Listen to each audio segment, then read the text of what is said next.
Guys, जैसा कि आपको पता है हमारी डी ट्रिपल एस बी की कॉन्सेप्ट सीरीज कंटिन्यू है और ये वीडियो थोड़ा लेट हो रहा है। उसके पीछे कुछ रीजंस थे। ठीक है, तो आज हम शुरू करेंगे कॉम्प्लेक्स नंबर और क्वाड्रेटिक इक्वेशन। तो जो हम अभी कंटिन्यू करेंगे, लगभग 5 से 6 वीडियो हो सकते हैं इसके आए, वो होंगे पहले कॉम्प्लेक्स नंबर के। उसके बाद हम क्लियर करेंगे क्वाड्रेटिक इक्वेशन को, जिसको कि हिंदी में द्विघात समीकरण बोलते हैं।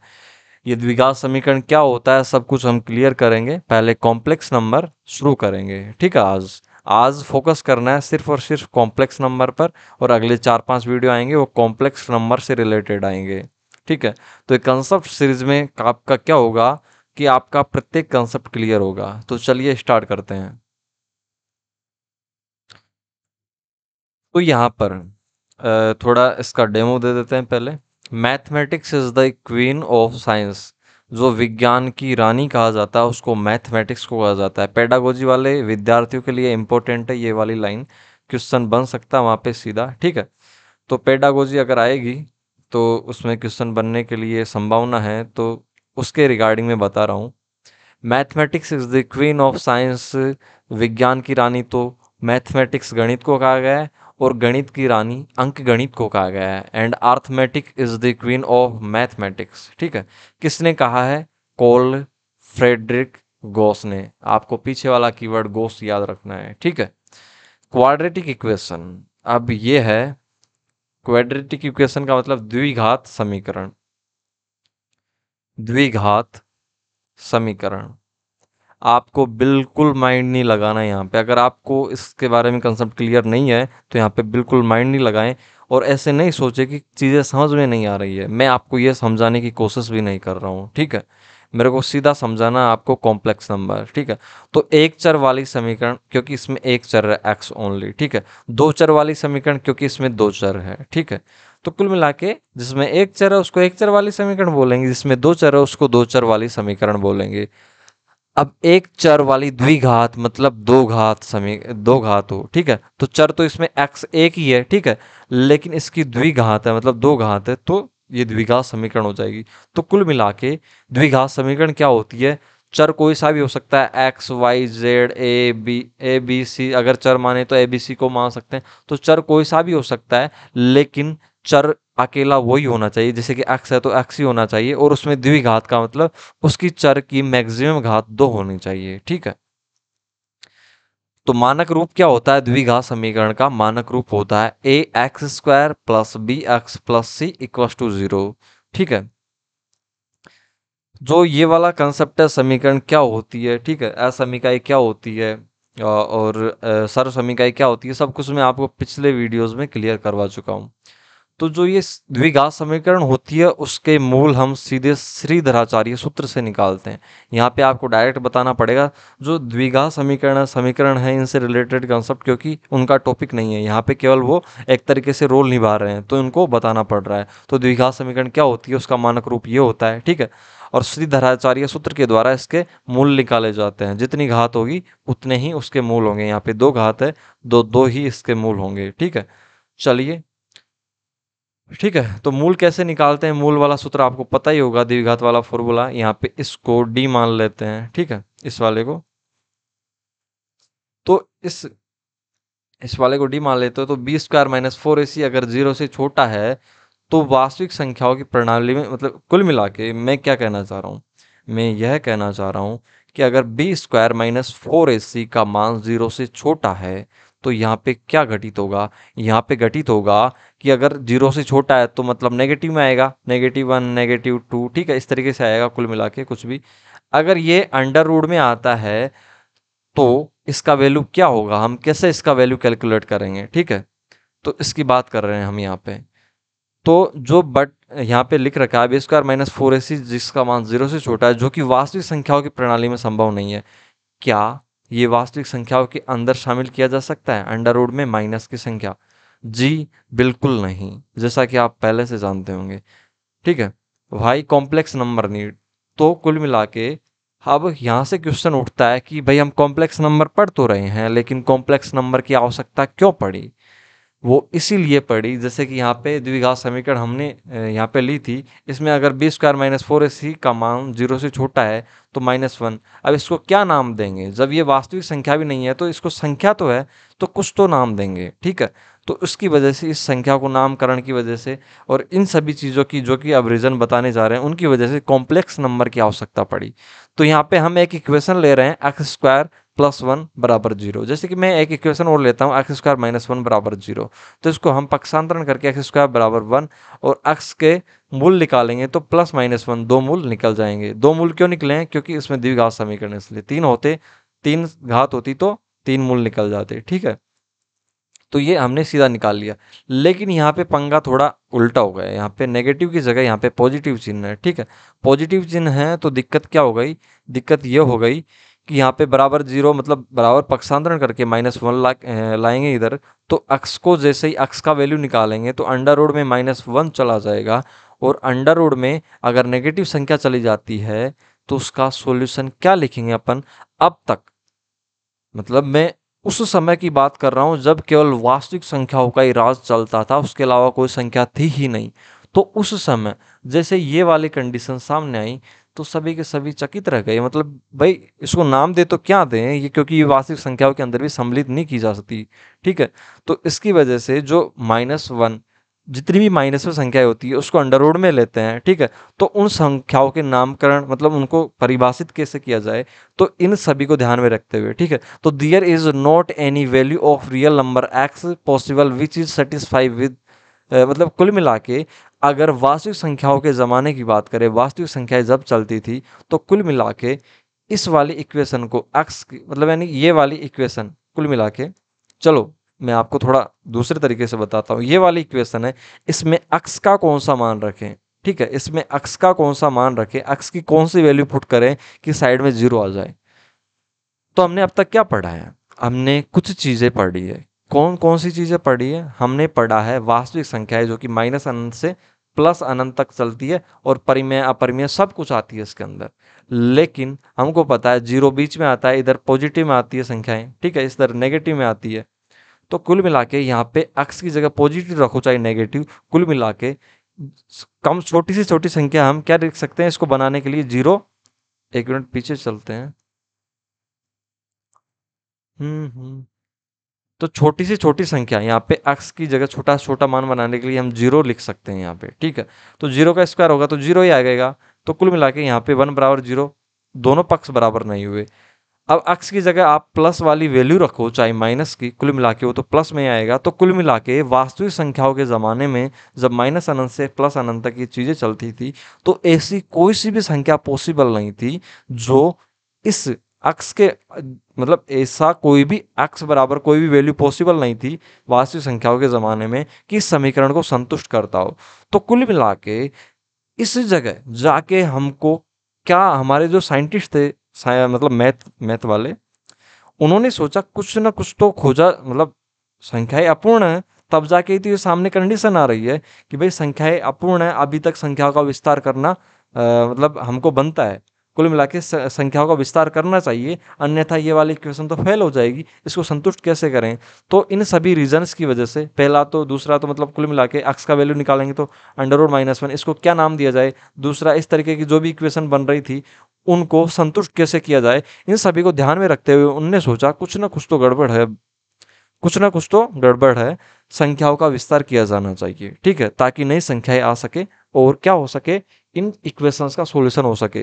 तो यहाँ पे एक्स स्क्वायर बराबर -1 हमने पीछे वाली इक्वेशंस ले लिया, इसलिए समिश्र संख्या की आवश्यकता पड़ी इन इन जैसी चीजों की वजह से। तो समिश्र संख्याओं की आवश्यकता कैसे पड़ी, मतलब वो मैंने आपको बता दिया। समिश्र संख्याएं मतलब कैसे आई सब कुछ हम देखेंगे। यहाँ पे एक्स स्क्वायर प्लस वन बराबर जीरो, एक्स स्क्वायर बराबर -1। तो कुल मिला के जब हमको x बराबर अंडर रूट में -1, ठीक है, ये मिला अंडर रूट में -1, ठीक है। तो कुल मिला के हम जैसे एक्स स्क्वायर -4 बराबर जीरो लिखते थे, एक्स बराबर √4 लिखते थे, तो √4 को हम क्या लिखते थे, प्लस माइनस में दो वैल्यू हमारे पास निकल के आती थी, ठीक है। प्लस माइनस में जैसे कि 2 लिखते थे हम, और ये प्लस माइनस में टू क्यों बनते थे, यहाँ पे सूत्र लगाएंगे, हम ए स्क्वायर माइनस बी स्क्वायर वाला, एक्स -2 और एक्स +2 वाला, ठीक है, बराबर जीरो।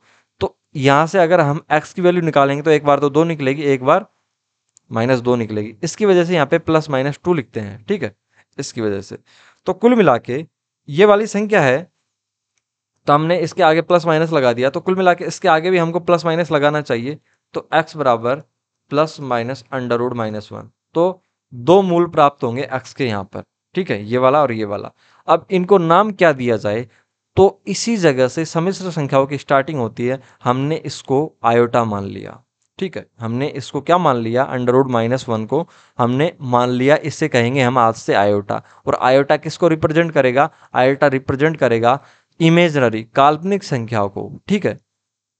तो √-1 बराबर आयोटा, यहाँ से आता है कि भाई आयोटा क्या था, मतलब आयोटा कैसे आया, तो इस जगह से आया।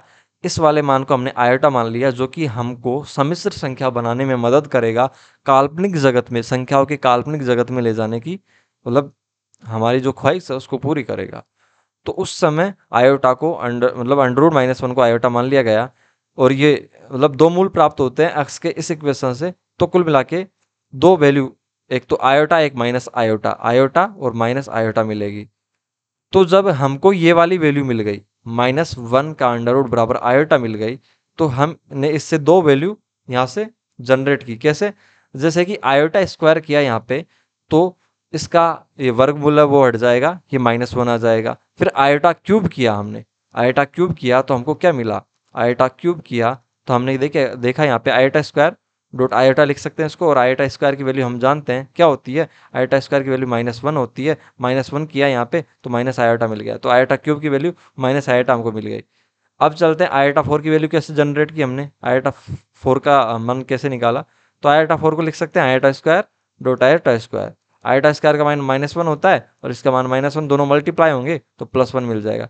इस तरीके से हमने आयोटा की वैल्यू, आयोटा स्क्वायर की वैल्यू, आयोटा क्यूब की वैल्यू, आयोटा 4 की वैल्यू हमने निकाल ली है, ठीक है, जो कि हमको आगे हेल्प करेगी। ये वैल्यू इंपॉर्टेंट है, इनको आपको याद रख लेना है, ठीक है। तो सम्मिश्र संख्याओं की आवश्यकता क्यों पड़ी, क्योंकि कुछ ऐसी इक्वेशंस आ गई थी जिनका सॉल्यूशन पॉसिबल नहीं हो पा रहा था। तो उनको आगे बढ़ाने के लिए, ठीक है, उनके सॉल्यूशन को प्राप्त करने के लिए सम्मिश्र संख्याओं की आवश्यकता पड़ी। और सम्मिश्र संख्या को आगे बढ़ाने में किसका रोल रहा, आयोटा का। आयोटा जो कि काल्पनिक संख्या को रिप्रेजेंट करता है, ठीक है। तो सम्मिश्र संख्या आयोटा नहीं है, आयोटा कोई सम्मिश्र संख्या नहीं है, आयोटा तो अभी काल्पनिक संख्या है, ठीक है। तो काल्पनिक संख्या कब बनती है, जब माइनस वाली कोई भी चीज अंडर रूट में चली जाती है, ठीक है।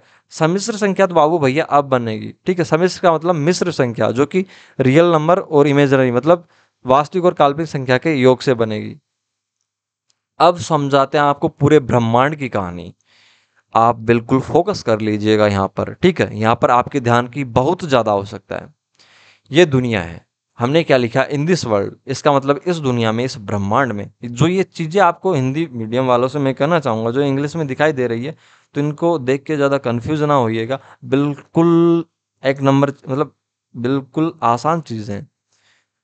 इन दिस वर्ल्ड का मतलब है इस ब्रह्मांड में। हम क्या कहना चाह रहे हैं, इस ब्रह्मांड में दो तरीके के नंबर पॉसिबल, एक तो रियल नंबर मतलब वास्तविक संख्या, एक इमेजिनरी नंबर मतलब काल्पनिक संख्याएं। वास्तविक संख्याओं को आप जानते ही हैं, ठीक है, जो आयोटा वाली संख्या है, इसके अलावा जो भी हमने पढ़ी है आप जानते होंगे पहले से। इन वाली संख्याओं को छोड़ के इमेजिनरी वाली को, दुनिया में मतलब इमेजिनरी संख्याओं को छोड़ दीजिए, रियल नंबर बच जाएंगे, ठीक है। और इमेजिनरी संख्याएं क्या है, इमेजिनरी संख्याएं तब बनती है जब अंडर रूट में माइनस की कोई भी वैल्यू आ जाती है, 1, -2, -3/5, कुल मिला के माइनस की कोई भी वैल्यू आ जाए अंडर रूट में, तभी इमेजिनरी संख्या बनेगी। अब इस वाली कंडीशन को, अंडर रूट में माइनस वाली कंडीशन को छोड़ के जितने भी संख्याएं बनेगी वो वास्तविक संख्याएं बनेगी, ठीक है। ये क्लियर हो चुका है। दुनिया में कितनी संख्याएं होती है, सिर्फ और सिर्फ 2, रियल नंबर और इमेजिनरी नंबर। अब क्या होता है, व्हेन वी मिक्स रियल और imaginary we got complex number. जब हम अब इन रियल को और इमेजिनरी को मिलाएंगे, तब जाकर हमको कॉम्प्लेक्स का मतलब सम्मिश्र संख्या प्राप्त होगी, सम्मिश्र संख्या प्राप्त होगी, ठीक है। ये कंसेप्ट है, कंसेप्ट को बिल्कुल माइंड में फिट कर लीजिएगा। यहाँ पे 2 रियल नंबर है और अंडर रूट में माइनस आ गया, मतलब ये इमेजिनरी नंबर है, ठीक है। तो कुल मिला के 2 + अंडर रूट -3 इमेजिनरी नंबर हो गया, ठीक है। अब अंडर रूट -3 को क्या लिख सकते हैं अपन, √3 आयोटा, क्योंकि इस वाली चीज को -1 डॉट मल्टीप्लाई 3 लिख सकते हैं। और -1 अंडर रूट में -1 आयोटा लिखा में आ जाएगा और अंडर रूट में 3 यहाँ पे रह जाएगा। तो under root minus under root 3 को 3 आयोटा लिख सकते हैं। तो इस तरीके से जब रियल नंबर और इमेजिनरी नंबर मिलते हैं तो क्या मिलती है हमको कॉम्प्लेक्स नंबर मिलती है। अब सम्मिश्र संख्याओं का प्रदर्शन कैसे करते हैं? बाबू भैया, सम्मिश्र संख्याओं को हम z से रिप्रेजेंट करते हैं। ठीक है, इसका इंडिकेशन क्या होगा, इसका प्रतीक क्या होगा, z होगा। और z बराबर x प्लस आयोटा वाई, जहाँ पे x तो रियल पार्ट है और y इमेजिनरी पार्ट है। ठीक है, यहाँ पे आयोटा वाई इमेजिनरी पार्ट नहीं है, यहाँ पे केवल और केवल y इमेजिनरी पार्ट है। ठीक है, और x और y दोनों किस में बिलोंग करेंगे, वास्तविक संख्या r में बिलोंग करेंगे। ठीक है, y को इमेजिनरी पार्ट इसलिए बोला जा रहा है क्योंकि आयोटा के साथ आ रहा है, आयोटा वाला हिस्सा है। ठीक है, और यहाँ पे आयोटा बराबर अंडर रूट -1 है, जो कि आप जानते होंगे। अब चलते हैं आगे की तरफ। सम्मिश्र संख्याओं के समुच्चय का प्रदर्शन, आपको मैंने समुच्चय पहले ही पढ़ा रखा है। ठीक है, शुरुआत समुच्चय से की थी। तो समुच्चय को कैसे प्रदर्शित करते हैं, अगर आप नहीं जानते हैं तो उन वीडियो को जरूर देखें। तो समुच्चय का प्रदर्शन, सम्मिश्र संख्याओं के समुच्चय को c से रिप्रेजेंट करते हैं। c से, c बराबर x प्लस आयोटा वाई, जहां पर c बराबर x प्लस आयोटा वाई इस प्रकार है, इसका मतलब इस चिन्ह का मतलब इस प्रकार है कि x भी r में बिलोंग करता है और y भी r में बिलोंग करता है, और आयोटा बराबर यहाँ पे -1 अंडर रूट -1 है। ठीक है, इस तरीके से c से रिप्रेजेंट करते हैं समुच्चय को, सम्मिश्र संख्याओं के समुच्चय को। सम्मिश्र संख्याओं के उदाहरण 4 प्लस 3 आयोटा, ये भी इसका उदाहरण है, क्योंकि यहाँ पे रियल नंबर और imaginary number, real number imaginary number, real number imaginary number. लेकिन जैसे कि 3 आयोटा है, क्या हम इसको क्या बोलेंगे, वैसे तो ये काल्पनिक संख्या है। तो मतलब मैं क्लियर कर देना चाहता हूँ, जैसे कि एक तो होता है रियल नंबर, ठीक है, एक होता है इमेजिनरी नंबर, ठीक है, और एक होता है कॉम्प्लेक्स नंबर। ठीक है, रियल नंबर रियल होता है, इमेजिनरी इमेजिनरी होता है, कॉम्प्लेक्स कॉम्प्लेक्स होता है। लेकिन हम रियल नंबर को कॉम्प्लेक्स नंबर के रूप में लिख सकते हैं और इमेजिनरी नंबर को भी हम कॉम्प्लेक्स के रूप में लिख सकते हैं। प्रत्येक रियल नंबर को हम कॉम्प्लेक्स नंबर के रूप में लिख सकते हैं और प्रत्येक इमेजिनरी को भी हम कॉम्प्लेक्स नंबर के रूप में लिख सकते हैं। लेकिन ऐसा जरूरी नहीं है कि प्रत्येक कॉम्प्लेक्स नंबर को इमेजिनरी में और प्रत्येक कॉम्प्लेक्स नंबर को रियल में लिख सकें। वापस से सुनिएगा, प्रत्येक रियल नंबर को कॉम्प्लेक्स नंबर में और प्रत्येक इमेजिनरी को भी हम कॉम्प्लेक्स नंबर में लिख सकते हैं, लेकिन इसका उल्टा पॉसिबल नहीं है। प्रत्येक कॉम्प्लेक्स नंबर को न तो हम इमेजिनरी में लिख सकते हैं न ही रियल में, कुछ कुछ को लिख सकते हैं। ठीक है, जैसे कि यहाँ पे 3 आयोटा है, 3 आयोटा वैसे तो इमेजिनरी नंबर है, लेकिन हम इसको कॉम्प्लेक्स नंबर में लिखने के लिए इसमें रियल पार्ट 0 जोड़ देते हैं, कुल मिला के इसको कॉम्प्लेक्स नंबर का रूप दे देते हैं। यहाँ पे 6 आयोटा इमेजिनरी नंबर है, लेकिन इसको हम कॉम्प्लेक्स नंबर में दर्शाने के लिए इसमें रियल पार्ट के रूप में 0 जोड़ देंगे और कॉम्प्लेक्स नंबर की form x plus iota y के रूप में रिप्रेजेंट कर देंगे।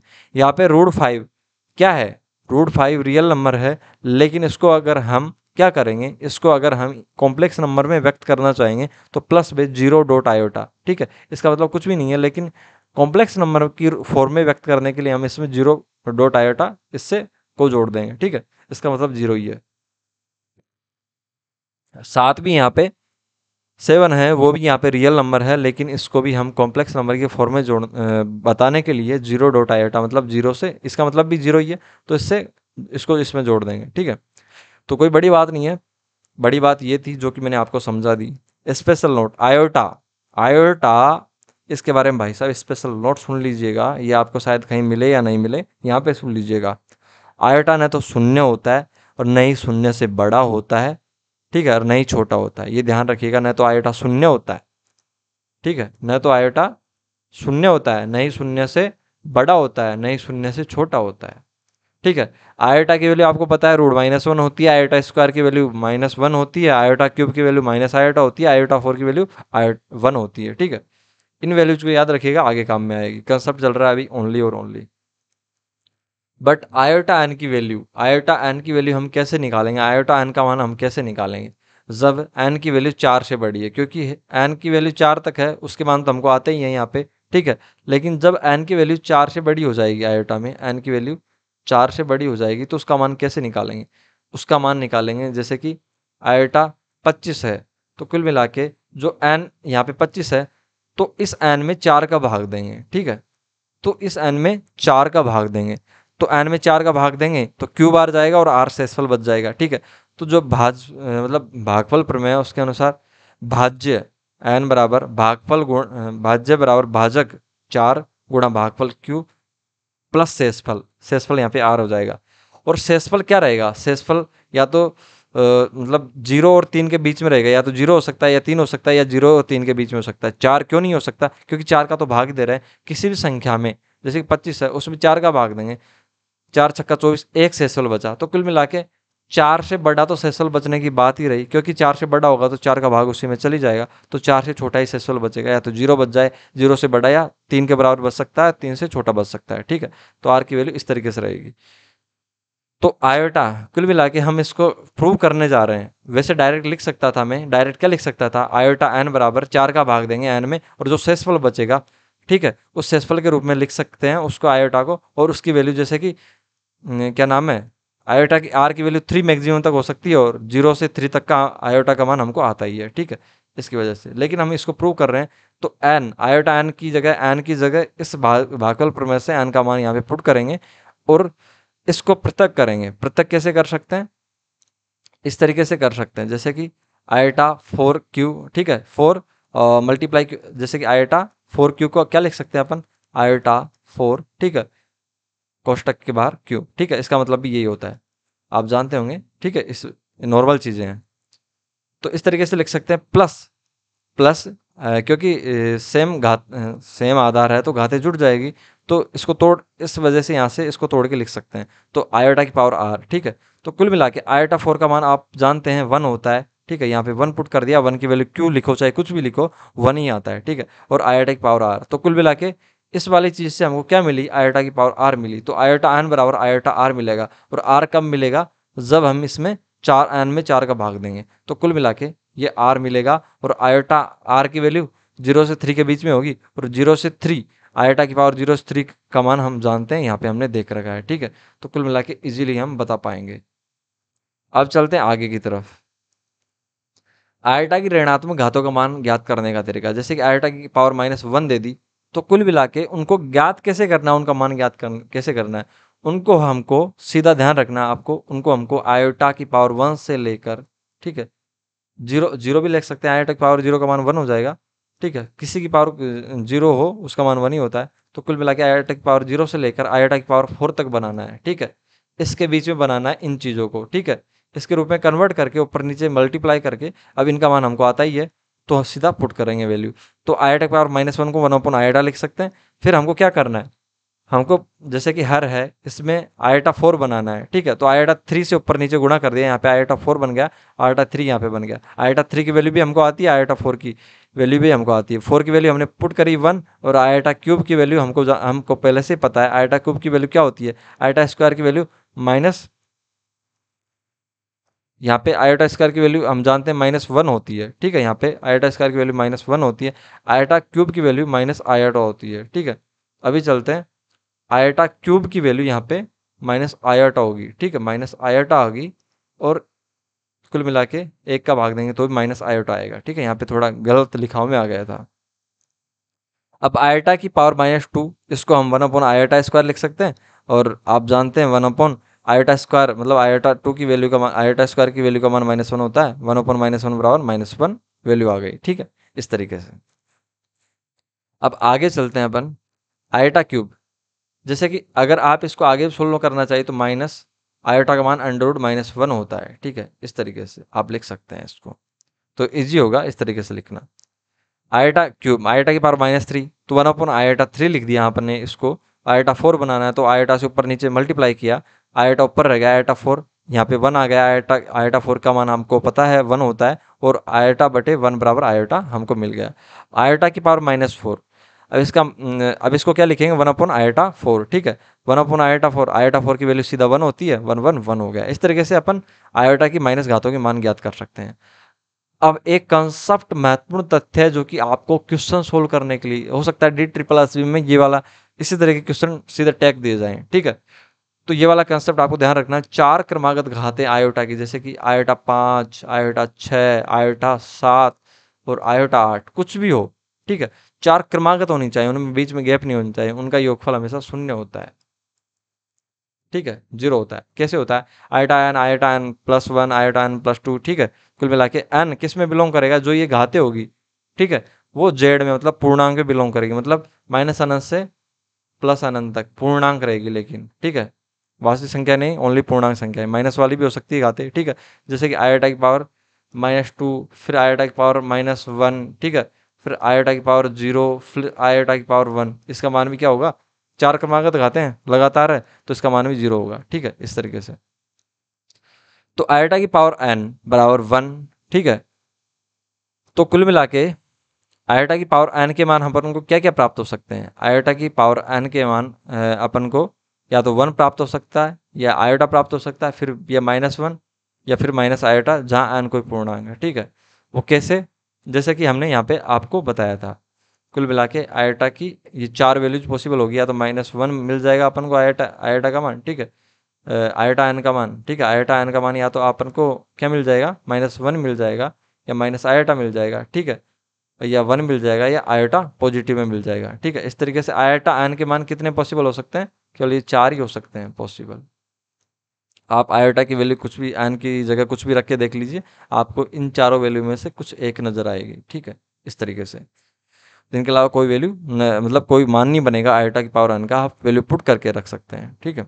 तो कुल मिला के आयोटा एन की कितनी वैल्यूज पॉसिबल हो सकती है? 4 वैल्यूज पॉसिबल हो सकती है, ये भी आपको ध्यान रखना है, ओनली 4 वैल्यूज, ठीक है। एन की जगह आप कुछ भी रख सकते हैं पूर्णांक संख्या में से। अब देखते हैं ये वाला कंसेप्ट, 1 प्लस आयोटा स्क्वायर बराबर 2 आयोटा कैसे होता है? ए प्लस बी का होल स्क्वायर आप जानते होंगे, 1 स्क्वायर, ठीक है, 2ab, ठीक है, 2 ए 1 है यहाँ पे, आयोटा बी है, 2 iota minus iota square plus iota square. तो आयोटा स्क्वायर का मान क्या होता है?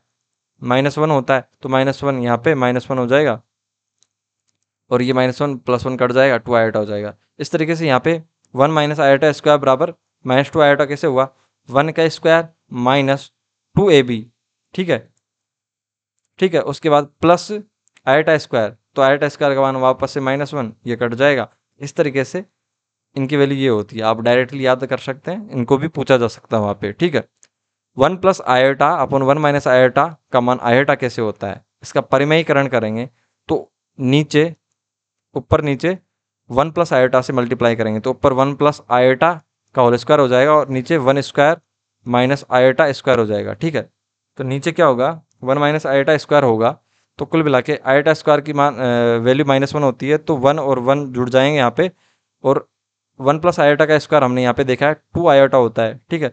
तो 2 आयोटा हो जाएगा अपॉन 2 हो जाएगा, तो कुल मिला के आयोटा वैल्यू यहाँ पे मिल जाएगी। यहाँ पे देखते हैं, यहाँ पे इसका उल्टा हो जाएगा, 1 माइनस आयोटा स्क्वायर से ऊपर नीचे गुणा हो जाएगा, 1 माइनस आयोटा स्क्वायर हो जाएगा ऊपर, ठीक है, नीचे वही होगा, कुल मिला के नीचे वही 2 आएगा, ठीक है, 1 माइनस आयोटा स्क्वायर होके, और यहाँ पे -2 आयोटा आएगा इससे, इस वाली चीज़ से, और अपॉन 2, तो इससे 2 से 2 कट जाएगा, माइनस आयोटा आएगा, ठीक है। इस तरीके से आप ध्यान रख सकते हैं। 2 आयोटा अपॉन 1 आयोटा -1, ठीक है, इसकी वैल्यू होती है 1 माइनस आयोटा। आप सीधा इनको निकाल भी सकते हैं, कैसे निकाल सकते हैं वो अभी मैं आपको बताता हूँ। इसमें भी परिमेयीकरण होगा, कैसे होगा? 2 आयोटा अपॉन यहाँ पे आयोटा -1 का होल यहाँ पे थोड़ा गलत हो गया, iota square -1 square, iota square -1 square, ऊपर हो जाएगा आयोटा +1, ठीक है, इस तरीके से। तो इसको मल्टीप्लाई करेंगे, 2 आयोटा स्क्वायर प्लस 2 अपॉन, यहाँ पे 2 आ जाएगा, कुल मिला के यहाँ पे 2 आ जाएगा, तो अपन को इसको मल्टीप्लाई नहीं करना है, सीधा ऐसे लिख देना है, 2 आयोटा, ठीक है, आयोटा +1। अपन ने इसको कैलकुलेशन कर लिया था पहले, नहीं करना है, क्योंकि इसकी वैल्यू 2 मिलेगी अपन को, 2 से 2 कट जाएगा, यहाँ पे मिलेगा अपन को आयोटा स्क्वायर, और फिर आयोटा स्क्वायर और प्लस आयोटा, ठीक है। आयोटा स्क्वायर की वैल्यू -1 होती है, ठीक है। आयोटा स्क्वायर की वैल्यू यहाँ पे वापस से कैलकुलेशन करते हैं, यहाँ पे 2 आयोटा, 2 से 2 कैंसिल हो गया है यहाँ पे हमने क्या देखा था? ओ, यहाँ पे थोड़ा कैलकुलेशन मिस्टेक है, यहाँ पे आयोटा स्क्वायर की वैल्यू क्या हो जाएगी? यहाँ पे आयोटा स्क्वायर की वैल्यू -1 हो जाएगी, तो कुल मिला के यहाँ पे -2 आएगा, नीचे -2 आएगा, तो 2 से 2 कट जाएगा यहाँ पे, और माइनस आगे रहेगा यहाँ पे, तो 1 iota minus plus iota square हो जाएगा। ठीक है, इस तरीके से इसको मल्टीप्लाई करेंगे, आयोटा आयोटा स्क्वायर, तो माइनस बाहर रहेगा, आयोटा -1 हो जाएगा। ठीक है, तो ये माइनस अंदर जाएगा तो 1 माइनस आयोटा हो जाएगा। इस तरीके से कुल मिला के ये 1 माइनस आयोटा बिल्कुल करेक्ट है एकदम से। आगे चलते हैं अपन। तो कुल मिला के आज के लिए इतना ही था। ठीक है, तो जो भी आज हमने पढ़ा है उसके अंदर आपको कुछ भी डाउट रहा है तो आप पूछ सकते हैं। वैसे मैंने आपको कॉन्सेप्ट को 100% क्लियर करने की कोशिश की है, उसके बावजूद भी अगर कुछ भी कन्फ्यूजन रहा है तो आप पूछ सकते हैं। तो वीडियो को यहाँ तक देखने के लिए धन्यवाद। थैंक्स फॉर विजिटिंग अस। और JMDIS यूट्यूब हब को आज ही सब्सक्राइब कर लीजिएगा और कीप ऑलवेज स्माइलिंग। ठीक है, तो एंड करते हैं आज के सेशन को यहीं पे, फिर मिलेंगे नेक्स्ट वीडियो में। धन्यवाद।